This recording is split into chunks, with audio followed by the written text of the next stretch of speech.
मेरे प्यारे बच्चों, ध्यान से मेरी बात सुनो। मुझे आज जंगल जाकर खाना लाना है। तुम सब घर के अंदर ही रहना और दरवाजा बिल्कुल मत खोलना। अम्मी, हम आपकी बात मानेंगे। हम सब साथ रहेंगे और सावधान रहेंगे। लेकिन हमें कैसे पता चलेगा कि आप ही आए हैं?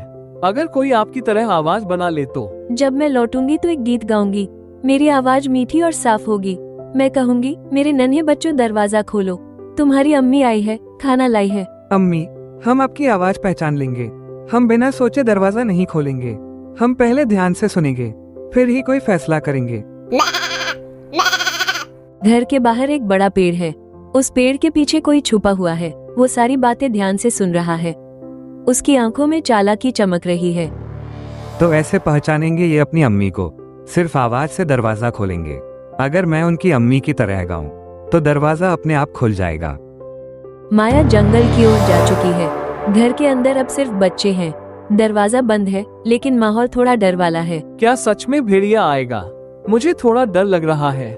जंगल में सब कुछ शांत है, लेकिन पता नहीं बाहर क्या हो रहा है। डरने की जरूरत नहीं है। हम सब साथ हैं तो मजबूत हैं। बस अम्मी की बात याद रखना, दरवाजा बिना सोचे मत खोलना। मेरे नन्हे बच्चों दरवाजा खोलो, तुम्हारी अम्मी आई है, तुम्हारे लिए स्वादिष्ट खाना लाई है। जल्दी से दरवाजा खोलो। अरे, अम्मी आ गई शायद। आवाज तो कुछ अलग लग रही है। क्या सच में ये अम्मी है या कोई हमें धोखा दे रहा है? रुको, ये हमारी अम्मी नहीं हो सकती। अम्मी की आवाज बहुत मीठी होती है। ये आवाज भारी और अजीब है। हम दरवाजा नहीं खोलेंगे। ये बच्चे इतने समझदार कैसे हैं? मेरी आवाज पहचान ली इन्होंने। मुझे अब नई चाल चलनी होगी, वरना आज भूखा रह जाऊंगा। पहली चाल नाकाम होने के बाद गब्बर जंगल के अंदर चला गया। वो सोच रहा था कि अब क्या किया जाए। तभी उसकी नजर मधुमक्खी के छत्ते पर पड़ी। अगर मेरी आवाज मीठी हो जाए तो बच्चे मुझे पहचान नहीं पाएंगे। शहद पीने से आवाज बदल जाएगी। अब खेल मेरे हाथ में होगा। अब मेरी आवाज नर्म लग रही है, पहले से कहीं ज्यादा मीठी है। इस बार दरवाजा जरूर खुलेगा। अब मैं फिर से कोशिश करता हूँ। मेरे नन्हे बच्चों दरवाजा खोलो, तुम्हारी अम्मी आई है, तुम्हारे लिए स्वादिष्ट खाना लाई है। जल्दी से दरवाजा खोलो। इस बार आवाज कुछ अलग है, पहले जैसी भारी नहीं लग रही। शायद सच में अम्मी हो। हमें देख लेना चाहिए।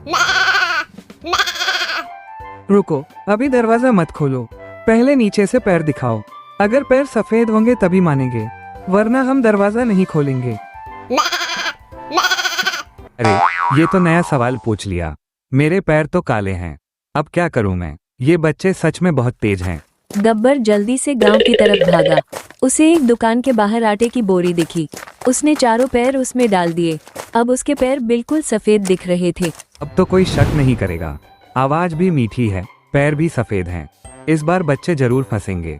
अब मैं जीत के बहुत करीब हूँ। मेरे नन्हे बच्चों दरवाजा खोलो, तुम्हारी अम्मी आई है, तुम्हारे लिए खाना लाई है। जल्दी से दरवाजा खोलो। पैर तो सफेद दिखाई दे रहे हैं, आवाज भी मीठी लग रही है। शायद सच में अम्मी ही है। मुझे तो अब शक नहीं हो रहा।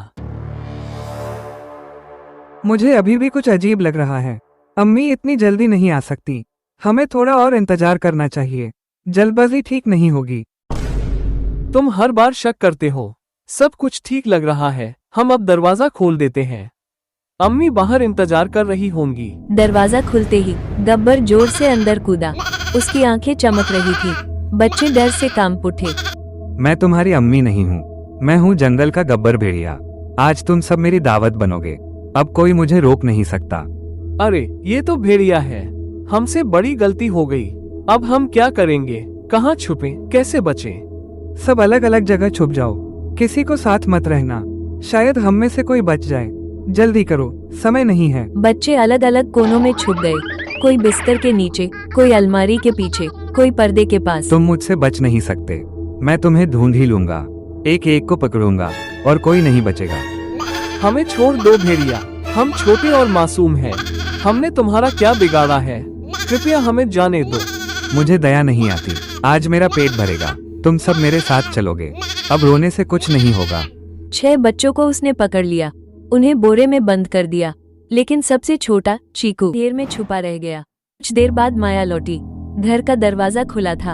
अंदर सब बिखरा पड़ा था। उसका दिल जोर से धड़कने लगा। बच्चों, तुम सब कहाँ हो? मुझे जवाब दो, मैं आ गई हूँ। ये घर बिखरा कैसे पड़ा है?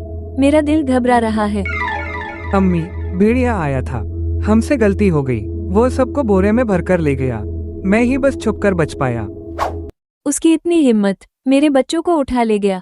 मैं उसे छोड़ूंगी नहीं। चलो अभी चलते हैं उसके पीछे। गब्बर काफी दूर निकल आया था। बोरा भारी था, वो थक गया। एक पेड़ के नीचे बैठ गया और थोड़ी ही देर में सो गया। आज तो मजा आ जाएगा। 6 बच्चे एक साथ। थोड़ा आराम कर लूं पहले, फिर आराम से दावत करूंगा। माया और चीकू तेज कदमों से आगे बढ़ रहे हैं। जंगल में हल्की हवा चल रही है।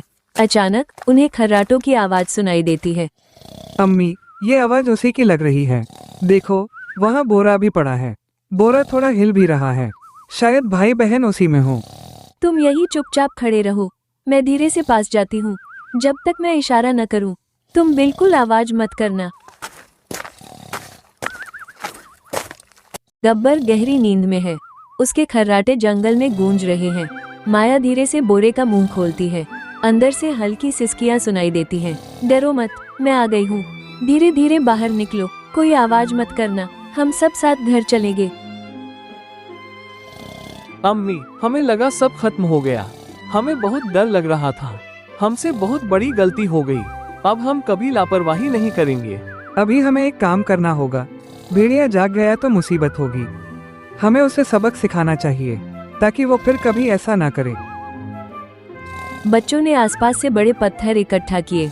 उन्होंने बोरे में पत्थर भर दिए। माया ने चुपचाप बोरा फिर से बांध दिया और सब दूर झाड़ियों में छुप गए। अब हम सब छुप कर देखेंगे, कोई भी बाहर मत आना। उसे अपनी गलती की सजा मिलेगी और हमें सबक भी मिल जाएगा। कुछ देर बाद गब्बर जागा। उसने बोरा कंधे पर रखा। बोरा बहुत भारी लग रहा था, फिर भी वो नदी की ओर चल पड़ा। आज तो दावत शानदार होगी। बोरा थोड़ा भारी जरूर है, लेकिन मेहनत का फल मीठा होता है। अब कोई मुझे रोक नहीं सकता। नदी के बीच उसका पैर फिसल गया। वह धड़ाम से पानी में गिर पड़ा। भारी बोरा उसे नीचे खींच ले गया और गब्बर हमेशा के लिए बह गया। देखा बच्चों, लापरवाही कितनी खतरनाक होती है। हमें हमेशा समझदारी से काम लेना चाहिए। डरना नहीं चाहिए, पर सावधान रहना जरूरी है और कभी अजनबी पर भरोसा नहीं करना चाहिए। अम्मी, हम आपकी बात हमेशा मानेंगे। हम बिना सोचे दरवाजा नहीं खोलेंगे। हम मिलकर रहेंगे और एक दूसरे की सुनेंगे और आज की सीख कभी नहीं भूलेंगे। उस दिन के बाद माया और उसके बच्चे और भी समझदार हो गए। जंगल फिर शांत हो गया और उनका घर खुशियों से भर गया।